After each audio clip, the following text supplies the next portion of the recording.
12वीं की परीक्षा में उत्तीर्ण होने वाले सभी विद्यार्थियों को बहुत शुभकामनाएं। दोस्तों, आप जिंदगी के उस पायदान पे है जहां से आपके हौसले ये तय करते हैं कि आपकी उड़ान कितनी ऊंची होगी। आप सोच सकते हैं कि आपके माता पिता ने आपके सुनहरे भविष्य के लिए क्या क्या सपने देखे। तो साथियों, उनको पूरा करने के लिए लक्ष्य लेकर आया है फाउंडेशन बैच, जिसमें सीधा एडमिशन लेकर रेगुलर डिग्री के साथ साथ IAS, IPS, HCS, income tax और बैंक ऑफिसर की तैयारी कर सकते हैं और कर सकते हैं अपने सपनों को साकार। नमस्कार, तेज हरियाणा से गुरविंदर पन्नू। डबवाली में भी लंपी रोग की अब आवक के बाद लगातार चिंता का विषय बढ़ता जा रहा है। ऐसे में इस रोग की चपेट में सबसे पहले जो डबवाली की सबसे पुरानी जो गौशाला श्री गौशाला के जो सैकड़ों की तादाद में गोधन है वो इस रोग से ग्रस्त हो गए हैं। और चिंता का विषय ये है कि आज 2 गाय वाली जो देने वाली गौएं थी उनकी दर्दनाक मौत हो गई है और लगातार जो दूसरे गोधन की जो हालत है वो भी बिगड़ती जा रही है। ऐसे में सबसे पहले आपको तस्वीर दिखाते हैं। श्री गौशाला प्रबंधन कमेटी की ओर से उन तमाम गोधन को एक अलग से वार्ड में शिफ्ट किया गया है ताकि वहां पर उनकी स्पेशल तरीके से संभाल की जा सके, लेकिन स्थिति काफ़ी नाजुक बनी हुई है। और इसके बाद खबर ये भी है कि नंदीशाला में भी इस रोग की चपेट में कुछ गोधन वहाँ पर भी जो नंदी हैं वो इससे ग्रस्त हो गए हैं। लेकिन सबसे ज़्यादा इस बीमारी की जो चपेट में आए श्री गौशाला के गोधन है, जिसमें ज़्यादातर गाय देने वाली गौएं शामिल हैं। इसके अलावा जो नंदी हैं और छोटे जो बछड़ियाँ और बच्चे हैं उनको भी इस रोग से वो ग्रस्त हुए हैं। और जिसके बाद यहाँ पर स्थानीय स्तर पर भी जो डॉक्टरों की टीम यहाँ पर जो पशुधन विभाग की वो यहाँ पर देखरेख में संभाल कर रही है, लेकिन अभी तक रिकवरी के चांसेस कम समझ में आ रहे हैं। जहाँ पर श्री गौशाला की ओर से सरकार से इस बात की मांग की गई है कि अलग से इनके लिए एक बजट जारी किया जाए ताकि जो देसी दवाइयाँ हैं वो भी काफ़ी महंगी मूल्य पर उपलब्ध हो पाती है। ऐसे में पहले से ही आर्थिक स्थिति से जूझ रही गौशाला के पास ये सबसे बड़ा संकट पैदा हुआ है, जहाँ पर सरकार गौशाला आयोग को जो गो आयोग है उसको भी आगे आकर अब ऐसे वक्त में जो संकट का दौर है उससे उभरने के लिए तुरंत प्रभाव से बजट भी जारी करना चाहिए। और जिस तरीके से पिछले कई दिनों से आहट इस बात की आ चुकी थी कि लंपी जो हरियाणा में दाखिल हुआ, और सबसे बड़ा जिस बात की चिंता सता रही थी कि अगर गौशालाओं के अंदर ये रोग अगर इंटर होता है तो निश्चित तौर पर हालात बहुत बड़े स्तर पर व्यापक स्तर पर बिगड़ सकते हैं, क्योंकि यहाँ पर करीब 1500 के आसपास गोवंश को संभाला जाता है, जिनमें से 100 से ज़्यादा जो यहाँ की रिपोर्ट है वो ये है कि 100 से ज़्यादा गोधन इसकी चपेट में आ गए, जिसके बाद उनको एक अलग से वार्ड में शिफ्ट किया गया है। और ठीक जैसे पहले एक जो पशु है उसको टेम्परेचर होता है, उसके बाद 3-4 दिन के अंदर वो खाना पीना छोड़ देता है, फिर शरीर के ऊपर इस तरीके से एक चक्रियाँ बननी शुरू हो जाती है, यानी कि जो लंपी है वो बाहर निकलना शुरू होता है और एक थप्पड़ टाइप कह सकते हैं आप इसको, एक चक्रिया आकार का एक घुमड़ी जिसको आप कह सकते हैं बहुत स्थानीय भाषा में, वो होनी शुरू हो जाती हैं। और उसके बाद जो पशु की हालत इतनी ख़राब होती है कि उसकी आंखों से, उसके मुंह से, उसके नाक से भी पानी बहना शुरू हो जाता है। लगड़ापन पशु के अंदर आता है, उसके पैरों से लेकर पूरे शरीर को ये जो घुमड़ियाँ हैं वो पूरे शरीर को कवरअप कर लेती हैं, जिसके बाद पशु पूर्ण तरीके से खाना पीना छोड़ देता है और उसे टेम्परेचर रहता है, अकड़नपन उसके अंदर आनी शुरू हो जाती है। लेकिन रिकवरी के चांसेस तब हैं जब पशु खाना पीना साथ में बरकरार रखे और उसके ऊपर भी उसका ट्रीटमेंट होता रहे। लेकिन ट्रीटमेंट के तौर पर सरकार अभी तक जागी नहीं है और अभी तक गौशाला में सैकड़ों जो पशुओं की चपेट में आने के बाद भी सरकार की ओर से कोई कदम उठाया नहीं गया। हालांकि पशु धन जो पालन विभाग उसकी तरफ से जरूर ट्रीटमेंट दिया जा रहा है, लेकिन अभी तक प्रॉपर कोई वैक्सीनेशन भी नहीं आ पाई है। और देसी तौर पर अगर बात जो सामने आ रही है आंवले का चूरन या फिर काली मिर्च या फिर हल्दी और इसके अलावा फिटकड़ी का घोल या फिर फॉगिंग के तौर पर इस बैक्टीरिया को ख़त्म किया जा सके, ये तमाम उपराले हैं वो अपने स्तर पर गौशाला आयोग जो डबवाली श्री गौशाला उसकी तरफ से किए जा रहे हैं। और इस बात की पूर्ण तरीके से मांग उठाई जा रही है कि जल्द से जल्द सरकार को इस ओर संज्ञान लेना चाहिए। जो पशुपालन विभाग हरियाणा को उसको इस ओर तुरंत प्रभाव से संज्ञान लेना चाहिए ताकि बाकी के बचे गोधन को बचाया जा सके। रिपोर्ट ये भी है कि डबवाली सिरसा के तमाम जो गाँव में ये बीमारी अब दाखिल हो चुकी है। इक्का दुक्का गांव से ये रिपोर्ट आ रही है कि घरों के अंदर भी रखे गए दुधारू पशुओं में भी इस रोग के लक्षण देखे जा रहे हैं। लेकिन चिंता का विषय यह है कि अब डबवाली की सबसे पुरानी, जहां पर हजारों को सुरक्षा प्रदान की जाती है, उनका पालन पोषण होता है, वहां पर ये रोग दाखिल हुआ है। और इससे ना सिर्फ बड़े जो गोधन है बल्कि छोटी जो सिर्फ और 2-4 महीनों के 5 महीनों के छोटे बछड़े थे वो भी इसकी चपेट में आए हैं। और ये एक वाकई ही दर्दनाक तस्वीर है। और मैं एक अपील इस चैनल के जरिए करूंगा तमाम गो सेवकों से, तमाम जो गो प्रेमी है, आप आगे की बजाय अब सेवा को बढ़ा दीजिए। आपको डरने की आवश्यकता नहीं है। ये रोग मनुष्य को होने वाला नहीं है। ये ठीक है, एक विकट स्थिति है, एक बहुत बड़ी इसको तरीके से महामारी कह सकते हैं हम, जो कि एक स्किन की दिक्कत है, स्किन की डिसीज है। इसमें आपको सेवा करनी है और सबसे बड़ी बात है कि आपको आर्थिक तौर पर गौशाला की मदद करनी है ताकि इस गोधन को जल्द से जल्द जितनी भी राशि खर्च हो वो खर्च करके इनका उपचार जल्दी से जल्दी देसी तरीके से भी किया जा सके। और आप भी आगे आएँ तो हम आपसे अपील करते हैं कि आप पहले से ज़्यादा सेवा को बढ़ाएं। अगर पहले आप एक टाइम आते थे तो अब आप 3-4 टाइम एक दिन में दफ़ा आना शुरू करें।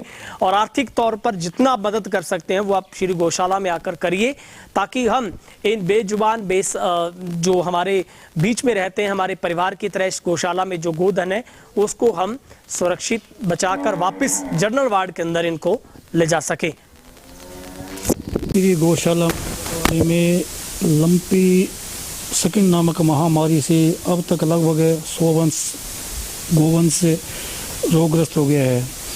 और जिसमें बड़े दुख के साथ कहना पड़ रहा है कि आज इस बीमारी से 2 गायों की मौत हो चुकी है, जिनका पोस्टमार्टम करवा दिया गया है और अभी रिपोर्ट आना बाकी है। तो इसमें क्या है, सबसे ज़्यादा इस रोग से गायें प्रभावित हो रही हैं। तो हमारे जो 100 गोवंश है इसमें से 20 गायें तो दूध वाली हैं, जिनमें से आज 2 गायों की मृत्यु हुई है। तो हमारा तो इसके लिए एक अलग से वार्ड बना दिया गया है जिनमें इन पशुओं को सुरक्षित रखा गया है ताकि दूसरे पशुओं के संपर्क में ना आए, क्योंकि ये बीमारी अन्य दूसरे पशुओं के संपर्क में है। पशुपालन विभाग डबवाली व माननीय डिप्टी डायरेक्टर पशुपालन विभाग सिरसा और चेयरमैन हरियाणा गौशाला आयोग को पत्र लिखा था कि इस पर तुरंत संज्ञान लेते हुए एक डॉक्टरों का पैनल बनाकर अपनी निगरानी में इन पशुओं का उपचार किया जाए ताकि ये बीमारी आगे गोवंश में ना फैले और इनको आगे पशुओं को जो है बचाया जा सके। और हमने इनसे ये भी मांग की थी कि भी इनके ऊपर जो दवाइयों आदि का मतलब है उपलब्ध कराई जाए सरकार की तरफ से, जो कि वो भी नहीं उपलब्ध करवाई जा रही हैं। यह इसकी जगह हमारे को दवाइयाँ खरीदने के लिए सरकार कोई अनुदान राशि उपलब्ध करवाए ताकि इनका उपचार करके इनको बचाया जा सके। श्री गौशाला में 100 से ज़्यादा गोधन को जो लंपी की चपेट में आए, किस तरीके से ट्रीटमेंट है और फिलहाल क्या अपडेट आगे हमी है ये महामारी आगे क्या ट्रीटमेंट? सर इसका कोई स्पेसिफाइड ट्रीटमेंट अभी तक नहीं है क्योंकि वायरल डिजीज़ है। एंटीवायरल कोई स्पेसिफिक इस तरह की नहीं बनी है जो हम एनिमल्स पे यूज़ कर सकें। तो सिम्टोमेटिक ट्रीटमेंट ही इसका इलाज है। जिस तरह के लक्षण हमें मिलते हैं उसी तरह का हम ट्रीटमेंट कर सकते हैं। पशुओं को बुखार आता है तो बुखार के लिए ट्रीटमेंट दिया जा रहा है, कोई रेस्पिरेटरी प्रॉब्लम आ रही है तो उस अकॉर्डिंग ट्रीटमेंट दिया जा रहा है, या जो मेजर जो लंपी स्किन जैसे नाम ही है इसका, तो चमड़ी पे जो गांठें बन जाती हैं उसके लिए एंटीसेप्टिक वॉशिंग वगैरह कराई जा रही है। सिम्टोमेटिक ट्रीटमेंट ही इसका इलाज है। रोकथाम की जहाँ तक इसकी बात है, ये वायरल है और मच्छरों से फैलने वाली बीमारी है, तो रोकथाम इसका थोड़ा मुश्किल है। लेकिन समय के साथ वायरस जो है वो अपने आप अपनी क्षमता, उसकी शक्ति, पावर कम हो जाती है, एटीन्यूएटेड हो जाता है, तो टाइम के साथ वैक्सीन बीमारी रुकने लग जाती है। और बाकी रोकथाम के उपाय सभी जगह गौशालाओं में करवाए जा रहे हैं। मच्छर के प्रभाव के लिए फॉगिंग वगैरह भी इन्होंने करवाई है गौशाला में। मच्छर कम होंगे तो उससे बीमारी की रोकथाम हो सकेगी। तो फिलहाल सर क्या अपडेट है क्योंकि 2 गौों की मौत भी हो गई? हाँ जी, 2 की आज डेथ रिपोर्ट हुई है जिसका मैंने पोस्टमार्टम भी आज किया है। और कुछ 100 के करीब पशु अफेक्टेड हैं। उनकी कंडीशन कुछ 2-4 को छोड़ दे तो बाकी ठीक हैं, कुछ लगभग 50-60 रिकवरी पे भी हैं। तो ट्रीटमेंट तो सक्सेसफुल हो रहा है। कुछ एक सीवियर केसेस हैं जिनमें प्रॉब्लम आ रही है, उनकी डेथ हो रही है। तो सर फिलहाल जैसे पूरे इलाके में फैल रही है तो क्या लक्षण क्या है? सबसे पहला उसका उपाय धड़कन या नॉर्मल क्या? सबसे पहला लक्षण जो है वो पशु को बुखार आता है। वो बुखार 104-105 तक तेज भी हो सकता है और लगभग पशु को हल्का बुखार रहता है। हल्का बुखार जो है वो मालिक खुद से नहीं पहचान पाता, क्योंकि पशु का शरीर इतना गर्म नहीं होता, लेकिन हम उससे पशु के जो व्यवहार में चेंज है, बिहेवियरल चेंज देख सकते हैं। पशु ढीला रहेगा और बाकी पशुओं से अलग रहेगा, खाना पीना कम करेगा, एक तरफ कोने में जाके बैठने की कोशिश करेगा। इस तरह के लक्षण हमें दिखाई देते हैं तो मानना चाहिए कि पशु को कुछ बुखार आ रहा है या पशु स्ट्रेस में है। और ये स्ट्रेस आगे जाकर जैसे बीमारी फ्लेयर अप होगी तो लंपी वायरस के रूप में हमें आगे दिख सकती है। बाकी वो नहीं है जो चक्कर नहीं, वो जो चक्कर जो लम्प्स बन रहे हैं, स्किन पे गांठें बन रही हैं, वो 2-3-4 दिन के बाद दिखाई देनी शुरू होती हैं। इनिशियल स्टेज में उसको सिर्फ फीवर ही महसूस होगा, तो पशु स्ट्रेस में देखेगा, बिहेवियरल चेंजेस आएंगे। तो सर वो लम्प्स है वो शरीर के किस हिस्से पर सबसे पहली निशानी है, कहीं भी हो सकती है? वो कहीं भी हो सकते हैं, स्किन पे, पूरी स्किन पे होते हैं, स्किन के किसी भी हिस्से में हो सकते हैं। अंदर जो रेस्पिरेटरी ट्रैक है, ट्रैकिया में, मुंह के अंदर, वहाँ भी हो सकते हैं। म्यूकस मेम्ब्रेन, सॉफ्ट टिश्यूज़ पर भी हो सकते हैं, लेकिन हमें स्किन पर सबसे पहले दिखाई देने लगते हैं। साइज़ भी वेरी कर सकता है, छोटे से लेकर 3 से 4 सेंटीमीटर तक की भी गांठ बन सकती है। आमतौर पर एक जो हम बात करें कि कॉइन होता है, 1 या 2 रुपये का सिक्का होता है, उस आकार के गांठें बनने लगती हैं, उस तरह की शेप बनती है। तो सर भी जैसे कह रहे हैं कि आंवले का चूर्ण, हल्दी और काली मिर्च, क्या ये भी उपाय कारगर है?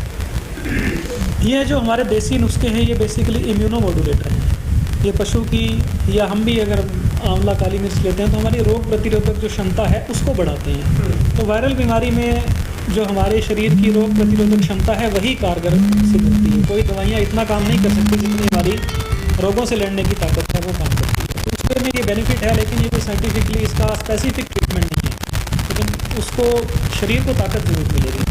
सर कोई पशु इससे इफेक्टेड होता है तो गौशाला या खाए तो इमीडिएटली क्या करना चाहिए? उस पशु को दूसरे पशुओं से अलग कर देना चाहिए। मक्खी मच्छर से बचाव के लिए तो पूरे घर में हमेशा अपने को करना ही है इससे बचाव के उपाय। पशु को, संक्रमित पशु को स्वस्थ पशु से अलग रखना है। उसका जो खाना पीना, उसका चारा है वो भी अलग करना है। उस जूठे बर्तन को, जूठे चारे को दूसरे पशुओं को नहीं देना है। कोशिश ऐसी की जाए कि स्वस्थ पशु को और रोगग्रस्त पशु को देखभाल करने के लिए जो घर के सदस्य हैं वो अलग अलग हों। रोगी पशु की जो देखभाल करे वो स्वस्थ पशु की तरफ ना आ जाए। अगर हम ऐसा नहीं कर सकते, एक ही आदमी सभी की देखभाल कर रहा है, तो सबसे पहले जो दाना चारा डालना है, पानी पिलाना है, वो स्वस्थ पशुओं को दिया जाए। उसके बाद रोगी पशु की तरफ जाया जाए, और रोगी पशु को दाना चारा डालने के बाद जो उसका केयर टेकर है वो अपनी पर्सनल हाइजीन का ध्यान दे, खुद का हाथ पैर धोना, नहाना, ताकि वो वायरस को आगे कैरी ना सर विभाग की तरफ से क्या कदम उठाया जा रहा है? विभाग की तरफ से पशु चिकित्सालय स्तर पर टीमें गठित की गई हैं। हम हर जगह गौशालाओं में जाकर या गाँव में भी जहाँ हमें कोई शिकायत मिलती है उसका इलाज किया जा रहा है। और बाकी कुछ है कि हम इसकी सैंपलिंग वगैरह कराने के लिए करें कि सैंपल इसके बेस पर वो जाँच करवाई जाए।